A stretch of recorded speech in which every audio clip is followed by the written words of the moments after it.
Mi hermano se casó el fin de semana pasado, y solo me enteré cuando las fotos aparecieron en la pantalla de mi teléfono. Imágenes que decían más que su silencio jamás podría. No hubo llamada, ni mensaje, ni siquiera una advertencia casual. Solo su rostro sonriente bajo hileras de luces doradas, junto a una mujer que, hasta hoy, apenas sabe quién soy. Cuando por fin logré comunicarme con él, no fue su voz la que escuché. Ella tomó el teléfono primero, sus palabras claras, deliberadas y destinadas a herir. Mi esposa no te quiere aquí, dijo, dejándolo esconderse detrás de ella. Piensa que eres patética. Él permaneció en silencio. No me defendió. Ni siquiera pronunció una palabra. No lloré ni discutí. Simplemente di un paso atrás. Observé con calma la vida que yo le había ayudado a construir y tomé una decisión que reescribiría la suya por completo. Antes de continuar, dime, ¿desde dónde estás escuchando? Y en mi lugar, ¿qué habrías hecho tú? Me llamo Clara Winslow, y durante la mayor parte de mi vida creí que la lealtad por sí sola podía mantener unida a una familia. Aprendí lo contrario a los 23 años, de pie en un frío pasillo de hospital, firmando documentos que apenas podía leer entre lágrimas. Mi hermano de 14 años, Noah, se aferraba a mí, llorando contra mi abrigo. Nuestra madre, Margaret, se había ido antes de que entendiéramos lo que estaba pasando. En ese momento, algo dentro de mí se rompió y se reconstruyó. Ya no era solo su hermana. Desde entonces, me convertí en quien resolvía los problemas, quien aseguraba que el alquiler estuviera pagado y el refrigerador lleno, quien lo protegía del tipo de dolor que puede devorar a una persona. Cargué con esa responsabilidad durante 15 años. Mientras mis amigos perseguían ascensos y nuevos apartamentos en zonas de moda de Kansas City, yo aceptaba cualquier trabajo que encontraba, labores temporales de oficina de día, personal de eventos de noche, y marketing freelance entre uno y otro. Noah necesitaba libros escolares, solicitudes universitarias, cuotas del club de robótica, viajes de fin de curso y un dormitorio que equipar. Yo pagué todo eso, no porque alguien me lo exigiera, sino porque no podía soportar verlo caer en las grietas que la muerte de nuestra madre había dejado. Cuando empezó la universidad, compré un pequeño loft en el distrito de Crossroads a mi nombre. Le dije que era por comodidad, pero en realidad quería que tuviera una base estable que aún no podía ganarse por sí mismo. En silencio, ahorré para el viaje a Europa con el que siempre soñó al graduarse, pequeños depósitos guardados en un fondo de viajes hasta alcanzar $35,000. Solía bromear diciendo que, cuando fuera ingeniero, me devolvería el dinero con intereses. Yo me reía y le respondía que en las familias no se lleva la cuenta. Al menos, eso solía creer. La gente piensa que la traición llega como un choque repentino. Para mí, se deslizó suavemente, como un dolor sordo que no podía nombrar. Meses antes de la boda, sus llamadas se volvieron infrecuentes. Sus mensajes se redujeron a líneas breves. Empezó a decir cosas como lo tengo bajo control o ya no tienes que preocuparte por mí, con un tono que hacía que mi cuidado sonara a intromisión. Cuando me presentó a su novia, Ava, noté la forma en que sus ojos me recorrieron de arriba abajo, no con curiosidad, sino con cálculo. Era una de esas mujeres pulidas cuya seguridad venía empaquetada con iluminación perfecta y sonrisas ensayadas. Una influencer, siempre consciente de los ángulos y la presentación. Noah parecía hechizado por su energía. Me convencí de que era normal. La gente crece, se enamora, se transforma. Pero, en el fondo, sentía la distancia formarse, primero entre llamadas, luego entre palabras. Aún así, nunca imaginé ser completamente borrada. No hasta aquella mañana en que mi pantalla se iluminó con las imágenes de mi hermano usando un traje que nunca había visto, bajo luces en las que nunca me había parado, junto a una mujer en un vestido de novia del que no tenía idea. Sin mensaje. Sin invitación. Ni siquiera una mentira educada para suavizar el golpe. Miré esas imágenes y sentí un peso hundirse en mi pecho, familiar, pesado, el mismo que había sentido años atrás en aquel pasillo de hospital. Solo que esta vez no fue dolor lo que me golpeó, sino claridad. La familia que creía haber mantenido unida había decidido, en silencio, que ya no me necesitaba. Mi primera reacción no fue la rabia. Fue la negación, una negación terca, pequeña, que susurraba que debía haber algún error. Tal vez era una sesión de fotos. Tal vez una fiesta de compromiso mal etiquetada. Tal vez Noah llamaría en cualquier momento para explicar que todo era un malentendido. Repetí esas excusas mientras lo llamaba 1, 2, 5 veces. En la sexta, la línea fue directo al buzón de voz, su voz grabada alegremente pidiéndome que dejara un mensaje. Esa misma voz que había escuchado años atrás cuando lo ayudé a practicar cómo pronunciar availability, riendo entre intentos. En el séptimo intento, comprendí que lo que apretaba mi pecho no era confusión. Era reconocimiento. Me estaba evitando. Le envié un mensaje: Noah, llámame. Luego otro: solo dime qué está pasando. Sin respuesta. Cuando finalmente sonó mi teléfono, exhalé demasiado rápido, alivio y temor mezclados. Pero no era él. Vaya, dijo una voz femenina, suave y fría. Me preguntaba cuánto tardarías. Ava. Su tono no sonaba sorprendido, sino satisfecho, como si hubiera estado esperando este momento. Necesito hablar con mi hermano, le dije. Pásame con él. Siguió una pausa y luego una risa corta. Está ocupado. Acabamos de volver de la recepción. Fue perfecta. Sus palabras me atravesaron. No fui invitada, dije en voz baja, intentando mantener la calma. Ese era el punto, respondió, con veneno en cada sílaba. Mi esposa no te quiere aquí. Piensa que eres patética.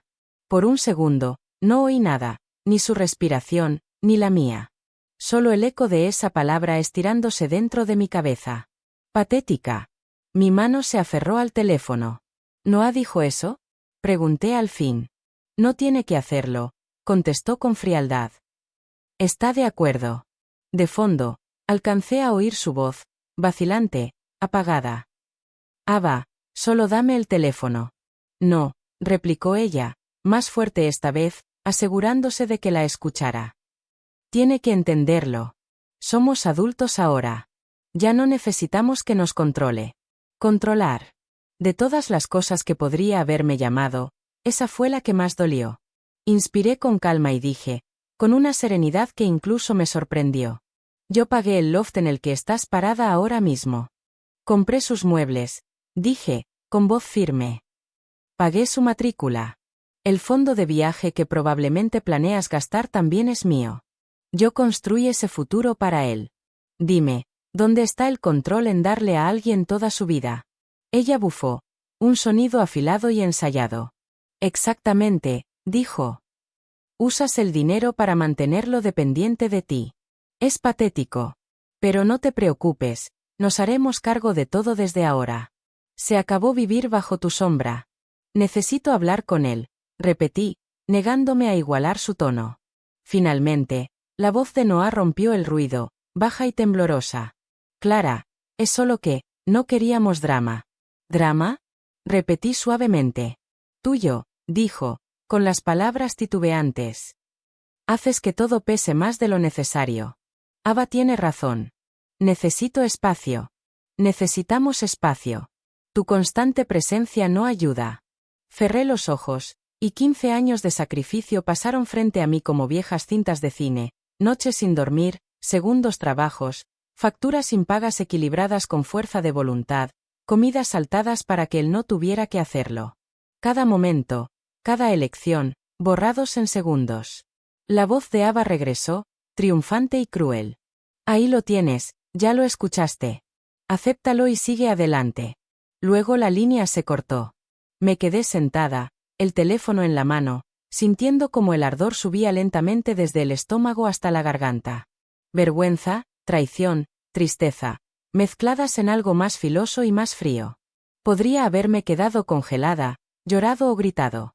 Pero en lugar de eso, me levanté, tomé las llaves y conduje directo al loft, ese que yo había comprado, en el que ahora vivían, celebraban su luna de miel, fingiendo que yo ya no existía. El pasillo estaba en silencio, cada paso resonando. Toqué una vez. Ava abrió la puerta solo a medias, dejando ver apenas su sonrisa altiva. ¿En serio? ¿De verdad viniste? Estoy aquí para hablar con mi hermano, dije con calma. Se inclinó hacia adelante, el teléfono en la mano como una amenaza. Lo que tengas que decir, dilo aquí. Se acabó dejarte irrumpir en nuestras vidas. Detrás de ella, Noah permanecía quieto, las manos hundidas en los bolsillos, la mirada fija en el suelo. La misma postura que el día en que murió nuestra madre. Pero ahora el silencio entre nosotros no era duelo. Era cobardía. Y algo dentro de mí se rompió. Me di la vuelta y me fui sin decir una palabra más. Aún así, la humillación me siguió hasta el ascensor. Las paredes espejadas devolvían mi reflejo, compuesta por fuera, destrozada por dentro. El rímel intacto. El peinado perfecto. De alguna forma, eso lo hacía peor. Parecía una mujer en control, pero no me sentía así. Cuando el ascensor llegó al vestíbulo, la entumecida calma ya me había invadido. No era el tipo de entumecimiento que suaviza el dolor, sino el que lo congela, conservándolo hasta que cambia de forma. Afuera, la noche era cálida. La ciudad vibraba con tráfico y la música lejana de un bar en una azotea. Me quedé junto al coche, respirando despacio hasta que el pulso se estabilizó. No lloraba, no temblaba, no me desmoronaba, pero algo dentro de mí sí lo había hecho. La estructura que mantuve por 15 años se había derrumbado en silencio, dejando un vacío amplio y tranquilo. Y en ese vacío, por fin podía pensar. Cuando regresé a casa, las luces del loft se encendieron automáticamente, una costumbre que había programado años atrás para que el lugar pareciera menos vacío. Esa noche, no funcionó. Cada rincón parecía abandonado, desprovisto de sentido. Dejé las llaves, me quité los zapatos y caminé hasta mi pequeña oficina, la que se había construido con disciplina, no con pasión. Archivos, hojas de cálculo, planes de proyectos, mi vida desplegada en perfecto orden. Miré la pantalla iluminada y un pensamiento claro tomó forma. Si quieren independencia, se las daré. Exactamente como la piden. Abrí una nueva hoja de cálculo, una cuadrícula vacía, esperando como un escenario desierto. Línea por línea, enumeré cada responsabilidad que había cargado por él. Precio de compra del loft, saldo hipotecario, servicios, agua, electricidad, seguros, cuotas de asociación, suscripciones, plan de transporte, pagos de tarjeta. El fondo de viaje, $35.000, ahorrados dólar a dólar. Reservas de avión, 2 billetes premium para el viaje a Europa que alguna vez creí que merecía. Sin comentarios, sin emoción, solo números, simples y desnudos. Cuando terminé, el total me devolvió la mirada como una revelación silenciosa. Le había construido una red de seguridad tan amplia y sólida que él la confundió con el suelo bajo sus pies. Y ahora, me despreciaba por ello. Una risa breve y sin humor se me escapó. Luego busqué un nombre en mis contactos, Nina Álvarez. No era una amiga cercana, solo mi abogada para revisiones ocasionales de contratos. Nina respetaba los hechos. No necesitaba historia familiar para entender los límites legales. Atendió con voz aún adormecida. ¿Clara? ¿Todo bien? No, respondí con calma. Pero lo estará. Necesito confirmar algo. Le leí la lista. Cada bien, cada cuenta, cada pago recurrente. ¿Tengo derecho a deshacer todo esto? Pregunté. Cada dólar, cada propiedad, cada reserva, sin devolverle nada. Escuché papeles moverse antes de que su voz se volviera más firme. Clara, todo lo que mencionas está a tu nombre. Propiedad exclusiva. Él no tiene ningún derecho legal. Puedes cortar todos los lazos, préstamos, facturas, activos, todo. La calma en mi pecho se volvió algo sólido. Bien, dije en voz baja. Esto es por la boda, ¿verdad? Preguntó suavemente. No fui invitada, respondí. Y, al parecer, soy patética. Nina soltó un silbido. Entonces aseguremos que también lo seas en los papeles. Te enviaré las plantillas por correo. Cuando colgamos, observé cómo mi bandeja de entrada se llenaba, formularios, pasos legales, instrucciones. Imprimí cada archivo y los apilé con cuidado sobre el escritorio. Luego me recosté en la silla. El colapso no era destrucción. Era limpieza del terreno. Y por primera vez, supe exactamente lo que iba a construir sobre él. La mañana llegó sin pedir permiso. No había dormido, solo flotado entre planes y una calma helada y cristalina. La luz del sol atravesaba las persianas en finas franjas sobre los documentos ordenados, formularios, extractos, instrucciones, un arsenal silencioso. A las 9:01 hice la primera llamada. Servicio al cliente de la aerolínea. Buenos días. ¿En qué puedo ayudarla? Mi nombre es Clara Winslow, dije con firmeza. Necesito cancelar una reserva. Leí el código de confirmación del documento impreso. 2 boletos Premium a Europa, comprados meses atrás con la ingenua creencia de que mi hermano haría el viaje con el que soñaba desde los 16 años. ¿Motivo de la cancelación? Preguntó amablemente la agente de la aerolínea. Cambios de planes, respondí. No expliqué que la mujer que me llamó patética planeaba usar esos mismos boletos para su luna de miel, ni que se había parado en el loft que yo compré, rodeada de muebles que yo elegí, declarando que ya no me necesitaban. El teclado de la agente sonó con suavidad. Es elegible para un reembolso del 60% y un crédito por el resto. ¿Desea continuar? Sí, dije. Continúe. Colgué y actualicé mi bandeja de entrada. En segundos, llegó la confirmación, reembolso procesado. La luna de miel quedaba oficialmente cancelada. El primer dominó había caído, en silencio, sin culpa, sin drama, solo con la inevitabilidad del equilibrio restableciéndose. Luego vino el fondo educativo y de viaje. Inicié sesión en el portal de inversiones, completé la autenticación en 2 pasos y observé el saldo, $35.000. Recordé cada depósito, 50 un mes, 500 el siguiente, una devolución de impuestos en abril. Cada transferencia había sido un pequeño gesto de fe, la esperanza de que algún día caminaría por París, tocaría las piedras de Florencia y vería el mundo más allá de sus pantallas. Hice clic en retirar todo. Apareció una advertencia sobre penalizaciones, impuestos y cargos por retiro anticipado. Confirme de todos modos. Segundos después, llegó un mensaje de texto. Transferencia iniciada. Los fondos se acreditarán en 5 días hábiles. El segundo dominó cayó. Cerré el navegador y tomé el archivo de la hipoteca. El loft era el siguiente. Marqué el número de Owen Barrett, el agente inmobiliario que me había ayudado a comprarlo 4 años atrás. Owen era eficiente, directo y completamente ajeno a los detalles emocionales, justo el tipo de persona que necesitaba. Clara, saludó con calidez. ¿Cuánto tiempo? ¿En qué puedo ayudarte? Necesito vender el loft, dije. Una pausa. ¿Venderlo? Pensé que era para tu hermano. Lo era, respondí con serenidad. Las circunstancias cambiaron. No preguntó más. Owen tenía el don de mantenerse al margen de las historias ajenas. Entendido, dijo. Crossroads está en auge. Departamentos como el tuyo reciben ofertas en horas.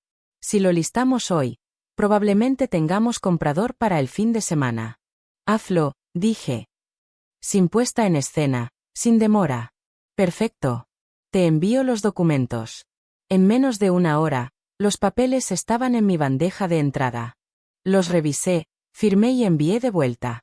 Mi firma digital lucía segura y firme, aunque la mujer detrás de ella se sintiera vacía. Para el mediodía, el loft estaba oficialmente en el mercado. Una leve vibración de satisfacción emergió. Si Ava quería independencia, estaba a punto de entender lo que realmente significaba. Esa tarde, el administrador del edificio llamó. Señorita Winslow, solo necesito confirmar. ¿Autorizó la venta de la unidad 5C? Sí. Los actuales ocupantes no estaban al tanto, dijo con cautela. No es asunto mío, respondí. Toda la documentación está a mi nombre. Proceda con los avisos necesarios.